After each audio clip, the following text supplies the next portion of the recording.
पुन्हा भास झाला?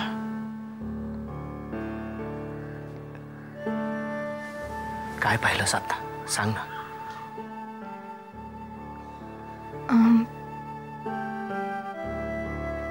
काही नीटच आठवत नाहीये.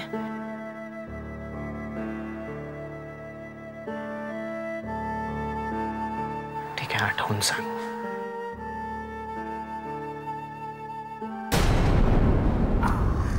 वसुधा, तो काही म्हण, वाड्यावरती आला आणि जमिनीवरती पाय पसरून बसलं ना, बरं वाटतं. मला ना एकदम लहानपणचे दिवस आठवतात. एवढं बरं वाटतंय तर मगाशी चंदूर ओरडत कशाला होता? ओरडत कुठे होतो? त्याला मी समजावून सांगत होतो. हो का? पण काय झालं काय एवढं? काय नाही काय, तो राधावरती उगाच डाफरत होता. हे का नाही आणलं, ती का विसरलीस, म्हणून जरा त्याचे कान मी लांब केले. त्याला म्हंटल, अरे चंदू, एवढा राग बरा नाही रे, शांत राहा. राग आलाच ना, मनामध्ये 100 आकडे मोजावेत. काय हे कोण बोलतंय? दृष्टच काढायला हवी एका माणसाची. 100 आकडे? मी काय चिडका नाही.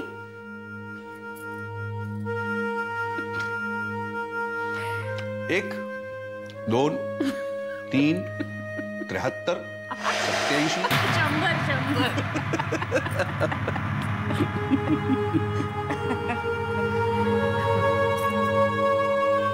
पण खरंच हल्ली चंदू जरा चिडका झालाय का? चिडका नाही ग,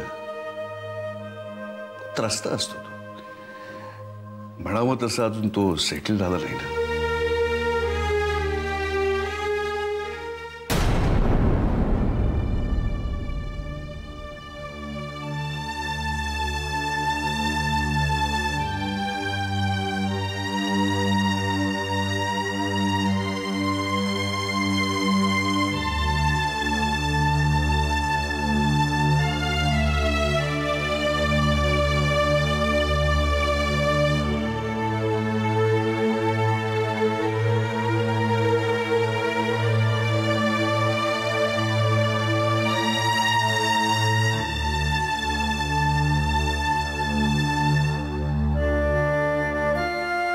कुसुम,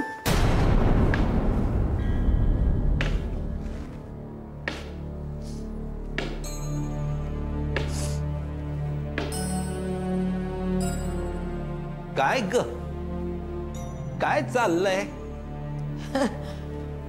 काही नाही बाबा, असंच. ते डास मेले नुसते त्रास देतात म्हणून म्हटलं जरा इकडे येऊन बसा. कुसुम, नेमकं कसला त्रास होतोय तुला?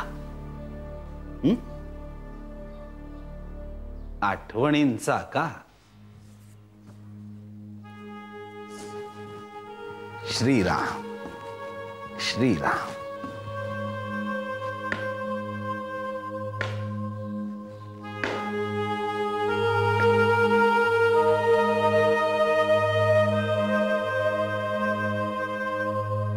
श्रीराम श्रीराम श्रीराम. मनाचा रितेपणा समजू शकतो मी. आपला जोडीदार आपल्याला अर्ध्या वाटेवर सोडून गेला की आपल्या आयुष्यात पोकळी निर्माण होते.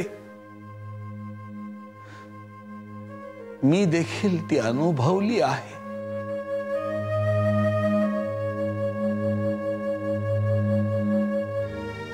पण तू समजूतदार आहेस कुसुम, आणि सहनशीलही. मात्र हळवी आहेस फार.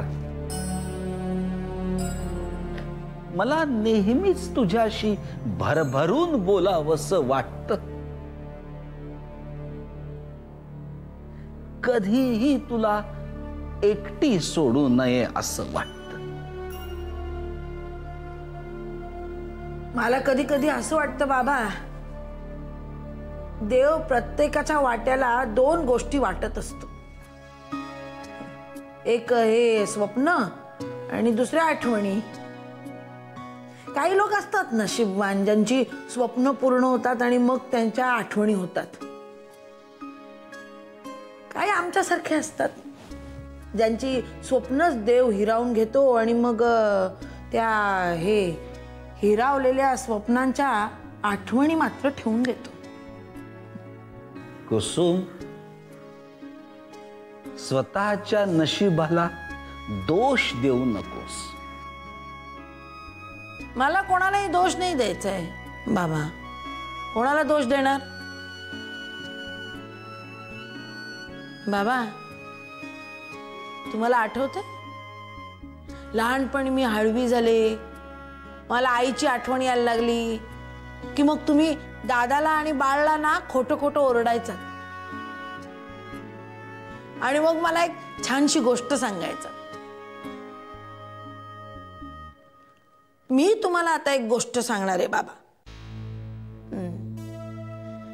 एका झाडावरती ना काही घरटी असतात चिमण्यांची. सगळी घरटी सारखी, प्रत्येक घरट्यात एक चिमणा आणि एक चिमणी. सगळ्यांचे संसार सुखाने सुरू होतात. पण मग एक दिवस मोठा पाऊस येतो. सगळ्या चिमण्यांची घरटी वाचतात, पण एका चिमणीचं घरटं मात्र वाहून जातं आणि चिमणाही.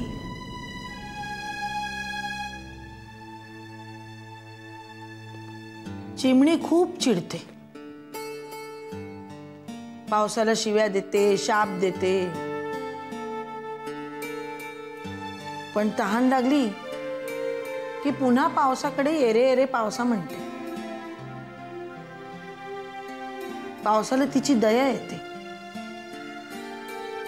पाऊस तिला सांगतो, बाई गो, तुझं घरटं काय मी पुन्हा तुला देऊ शकत नाही, पण तुझ्या डोळ्यात पुन्हा पाऊस नाही उभा करणार.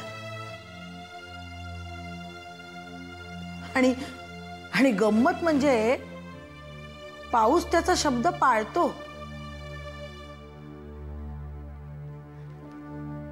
चिमणी एकटी असली तरी वर झाडाकडे पाहते आणि तिला कळतं बाकीच्या सगळ्या चिमण्यांनी त्यांच्या घरट्यांचे दरवाजे उघडे ठेवलेत तिच्यासाठी.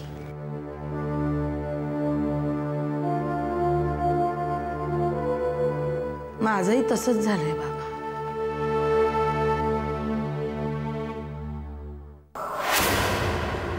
देवाला एवढी बोलले तरी देवासमोरची घंटा वाजवायला काय मी विसरत नाही. आणि देवाला नेहमी सांगते की देवा, सगळ्यांची घरटी अशी भरून राहू देत. सगळ्यांच्या घरट्यातला चिवचिवाट असाच कायम ऐकू येऊ देत. आता सगळ्यांकडे पाहिलं की वाटतं देवानं माझं ऐकलं.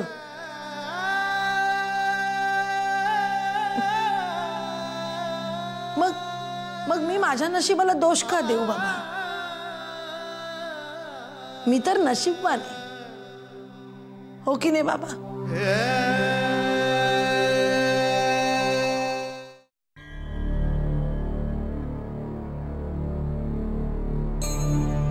कुसुम,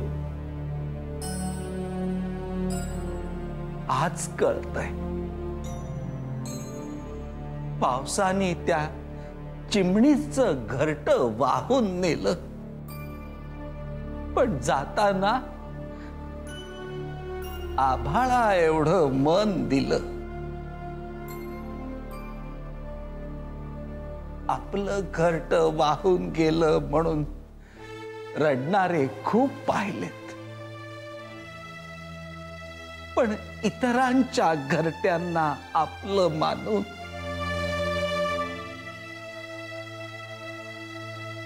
त्यातला चिवचिवाट ऐकून आनंद मानणारे खूप कमी आहेत. तुझ्यासारखे.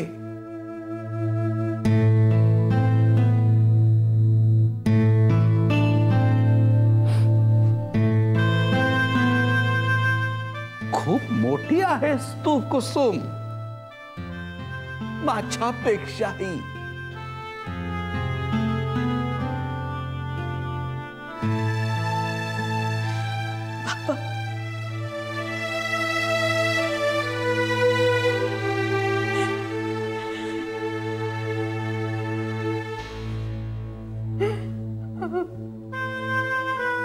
कुसुम,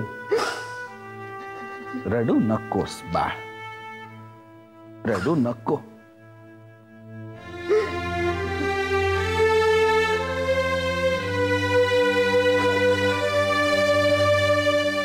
सगळ्यांना मुलं होतात, ते पालक बनतात.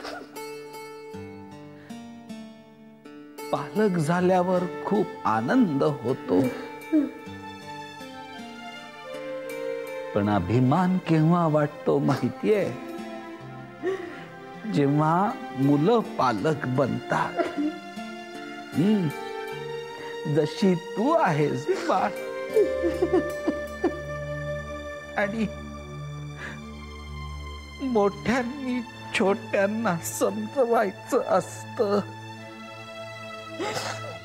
मोठ्यांनी रडायचं नसतं.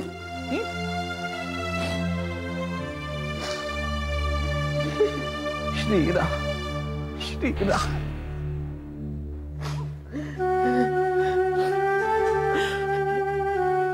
डोळे पुसा ना, डोळे पुसा.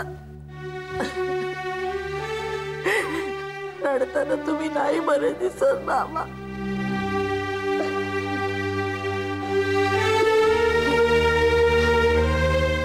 रात्र खूप झाली बाबा, झोपा आता. रात्री झोपताना रडत रडत झोपलं ना तर सकाळी सुद्धा जाग मग रडत रडतच येते. चला उठा तुम्ही, चला. बैस ग, बैस. आज खूप बोलूया.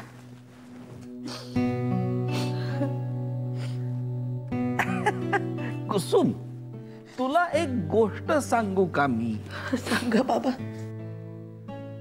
लहानपणी तू खूप द्वाड होतीस.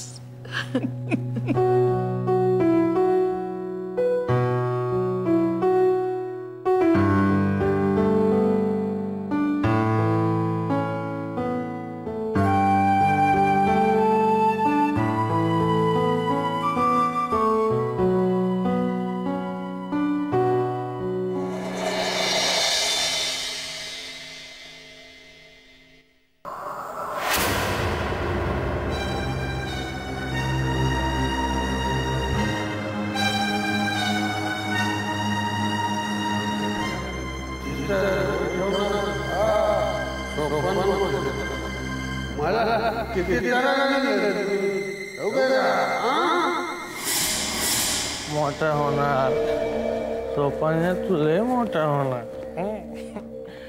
मोठा झाला की शास्त्र्याला बैल बनवायचा, नांगराला झोपायचा. समजे हिशेबच चुकते करायचे मला. कोणाला भ्यायचं, कोणालाच हिंदी माझ्या बरोबर असल्यावर भ्यायचं कामच नाही.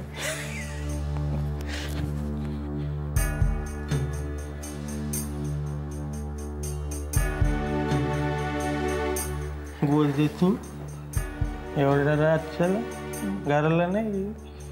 यमी मावशीच्या पोट. सोपान्या, वाड्यावर पिऊन आलायस? मालकाने बळ पाजली, म्या काय करणार? पार्वती वहिनीनं कळलं तर चिडत्याल त्या.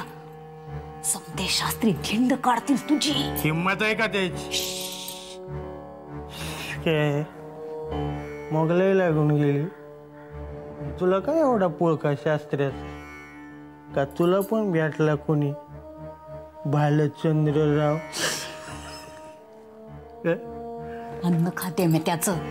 देव माणसं आहे ती, त्यांच्याविषयी काही बी बोलायचं नाही, नाहीतर मी पार्वती वहिनींना सांगेन. तू बघू काय बॅरिस्टर समजायली काय त्याची वकिली करायला आणि मी आहे समजा इंडियाला सांगितलं तर काय होईल काय होईल हा भोग आपले कर्माचे फळ.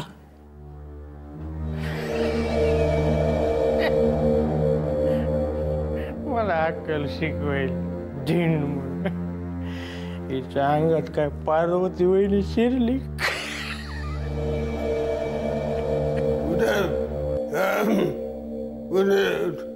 ते सगळे जवळ झाले या सोपानाच्या आडवं येऊ नका. मी एकेकाला जिता नाही ठेवणार. हा सोपान म्हणतात मला. मला किती त्रास दिले ठेवू काय का? हा मला सांगते ते सगळे जमा होऊन काय करणार तुम्ही? काय करणार? सोपानाला बोलतात. सोपान म्हणजे काय चीज आहे ठाऊक नाही आहे तुम्हाला. एकेका शास्त्र्याला बैलासारखं नांगराला झोपेल. मी श्रीमंत होईन तेव्हा कळेल. हा सोपान आजोबा. पार्वती होईनी. शुभ्रा काय बडबडताय? कुठं काय नाही. या पवित्र वास्तूत नशा पाणी करून येणं शोभतं का तुम्हाला? तुम्हाला शोभत असेल पण शास्त्र्यांना ते शोभत नाही. उद्या आपल्याकडे काय आहे माहिती आहे ना? सोहळा आहे, एक पवित्र सोहळा. आणि त्याआधी तुमचं हे वर्तन मी अजिबात सहन करणार नाही. स्वतःचा मान आणि वय राखून वागा. आज असे दिसलात पण हे शेवटचं. यापुढे तुमचं हे वागणं या वाड्यात चालणार नाही.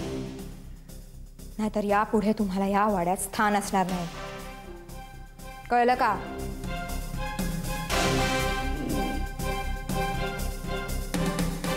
कोणाला बोलते तुला ठाऊक नाही मी कोण आहे.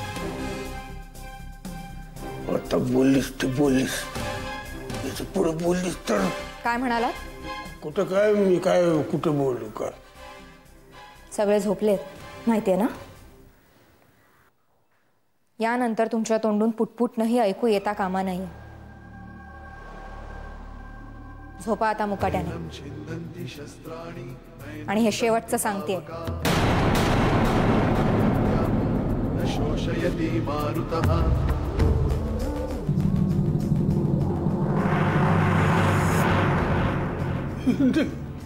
लवकर ये ग बाई. बघ तुझ्या सोपटाला लोक काय काय बोलतात. तेव्हा पार्वती बोलायची आता ही सोबरा बोलते. अगं वाचू तुझ्या सोपटाला वाचू. मला आता जीव द्यायला पाहिजे. नाही नाही ये लवकर ये लवकर ये.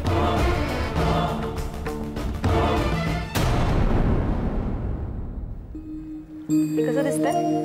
छान आहे. पूर्ण भरायचं ना पण पूर्ण भरूया. आपण ठिपक्यांची रांगोळी काढायला हवी होती ना. आई ओरडेल बाबा.